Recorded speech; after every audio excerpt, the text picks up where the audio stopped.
Arestado isang lalaki sa drug bypass operation sa Quezon City. Aminado naman ang suspect na nagbebenta siya ng illegal na droga dahil kailangan niya raw ng pera. Ito ng balita si James Agustin.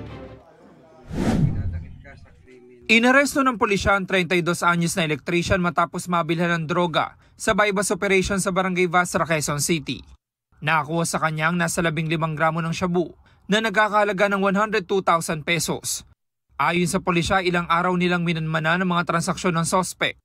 Base sa confidential informant natin, ito'y lantaran nagbebenta ng pinagbabawal na gamot o shabu. Nung binerify natin, may previous arrest na pala to sa same offense din. Lumalabas din siya sa barangay na kung siya sa residente. Sa adjacent barangay ng Barangay Basta.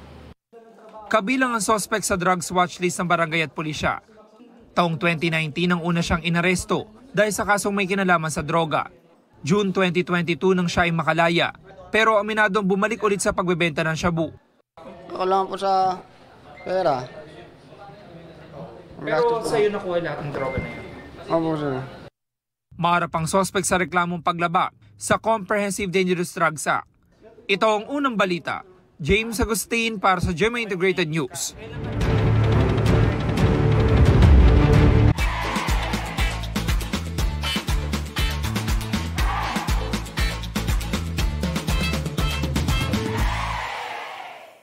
Igan, mauna ka sa mga balita. Mag-subscribe sa GMA Integrated News sa YouTube.